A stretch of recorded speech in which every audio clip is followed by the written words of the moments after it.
Straight to the Atong point. pagtagad mahigalan tong dugang mga hisgutanan ro butaga. Onya atong gi-check ron pinagi ni Idol Buiki ug kasamang Aida no. Ang mga area dito mga kagalaan dito sa Bugo, kung mahimog matuyok na to sa mga silingan, iagi pa ng tabugon kay dunay mga kuan dito daghanang tabanganan mo na nga kita padayon tanga ni dawat sa inyo mga tabang kay ubay-ubay pa ning ato mga tabanganan niya kini mga naas kalsada mahigala kining mga bataa. Unsa man tong ilang mga kuanong no? Need food wood and water dapat usa help us. We need food and water no mo ni mahigala ang kuan. Padung ka dito sa kuan naay uban mahigala nga mopadung ka sa Bugo kaning mga batao. Unya so morning kuan na. Napoy mga padung ka na happy timing ngari. Ana in taon mga kigalaan ning uban. So mo na nga kung mahimo og daghan man ni mahigala mga nanawagan si Governor Pambari 4 nga katong mga private sectors ang uban kanas gobyerno ang mga LGUs no at least nakagahin sila kwarta mahigala nakahimo bakas mga naka-response sila dayon okay na no at least na may kwarta daan ang local government unit o niya makatabang sila dayon ang uban nga mga private companies ni tubagsad no ang private sectors no ni tubagsad nya kitapos DYHP ni himo lang sa atong park niining maong sitwasyon so kato mga listeners ang ato mga higalang mga individual daghan man doon may uban nga kanana ang dili makatabang individual tabang adto lisod no ang uban mahigala nga ang grab day gahapon hatod sila mga tubig dire unya do na mga higalay kuan naghimo day kini day nga ka-appreciate gyud ko aning mga grupo-grupo nga nagamot-amot sila sa maning San Lorenzo Parish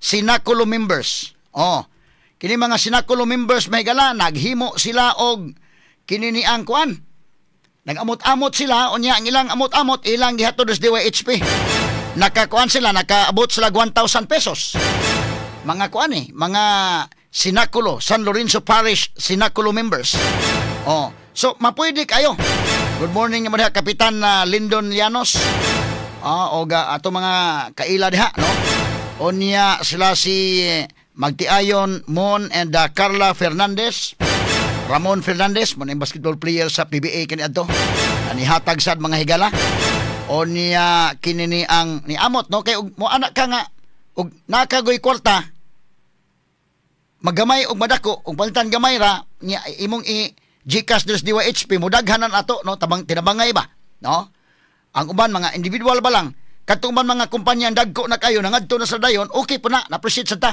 ang mga local government units ang uban sad ni abag nato diri ni tubag sa atong panawagan labi na itong mga individual no nga kanana ang alanganin basag mungad to taba nga maginusara ta dito no so ni tabang sila ilang ipaagi dito sa Sibianan DYHP okay pod na uban mahigala dito sa Kapitulyo so bisan ang tanan gyud no atong i-appreciate sa unsang pamaagi nga makahimo og unsa ito mahimong maayo alang sa atong mga igsuon ron nga mga biktima sa linog unya dapoy subdivision diri mga higala sa Dakbayan sa Talisay ang Pueblo San Ricardo gamot-amot sa sila dito mga higala salamat kayo nga gamot-amot sa sila dito mga sukitig paminaw unya ilasad nga gi-donate diri sa DYHP salamat kayo Attorney Mel Amadura si Attorney Gunggong Amadura nga mo ilang presidente sa ilang subdivision nag-initiate sad siya nga magakuan lang ta ambag-ambag lang ta para atong ikatabang no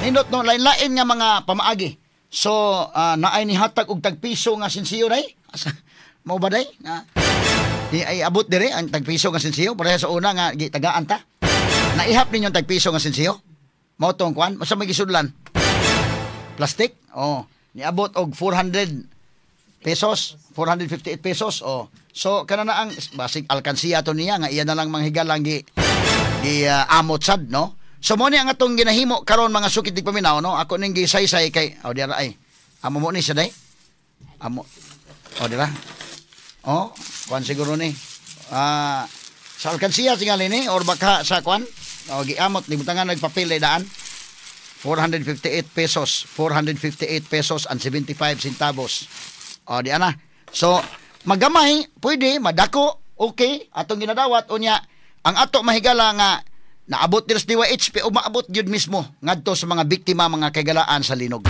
Straight to the point. Una nga amo mong gidasig kay kini mo nang padayon kong nawagan kay daghan-daghan man itong tabanganan na nalipay sa tandaghay ni tubag kita po sa DYHP ni himo lang punta sa ato, no? Ang DYHP ug IFM kay kini ni ang niya may panawagan mutubag ta sa bisan unsang pamaagi nga makatabang ta. Kini yung mga batao magkaluluoy kayo. Na doon na po ni agi nga helicopter names. Sus nagwarawara ang mga bata nang tabang kani. Bebe atong paminawon ko no. Kani oh. Nani si Uyo.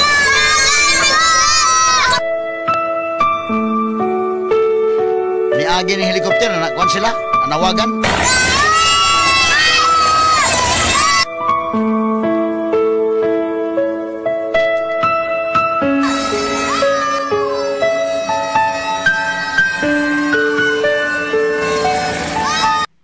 Oh.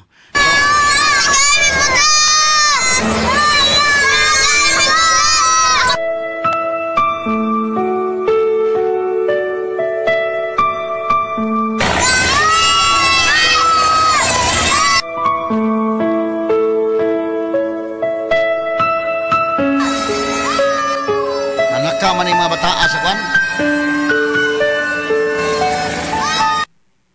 Okay, so mo ni mga kagalaan. Okay, so mo ni mga higala ang atong mga kwan kagahapon. Onya ang usa ka buta mga kagalaan ni arena ni tubag mga kaigsunan sa panawagan. Ni adtong ako pay ang pinumduman nga adtong pagyulanda aton ni anhipog ko. O nakinumdum ko nga ako to sing gipahatod og balik ngadto ni kasamang Fred Monte pabalik sa ila. Buta ha nga ni anhi. Ngano man nitubag sa atong tawag. Nitubag sa mga kaigsuonan nato nga nanuktok sa tong tagsa-tagsa ka mga kasing-kasing karon. Mapasalamaton ta nga luwas ta sa maong linog apan dunay mga igsuon nato nga nabiktima niadto maong linog. Mao nga dili mga kahigalaan nato piyungon ang ato mga mata. Og dili nato mga higala tabunan ang ato mga dunggan. Ining panawagan sa ato mga kaigsuonan. Ni ay usa ka buta nga si Inimisio Insipido, blind no. May anhigid personal naman akong gihinabi kagahapon nga nigahin gyud siya mga higala. So kung nahimo mga kahigalaan nining usa ka buta, unsa nakaha sa mga tao nga kumpleto ang mga mata. Kitang tanan do na talent, kitang tanan do na mga higalay gihatag nga talento, do na tay gihatag nga mga grasya og accountable ta nining mga grasya nga ato sang i-share sa uban. Do na tay tulubagon sa usag-usa. Ni ay mga tao nabuhi ta do na mga higalay purpose ngano nga nabuhi ta. Ngano nga naata, ngano nga ni exista.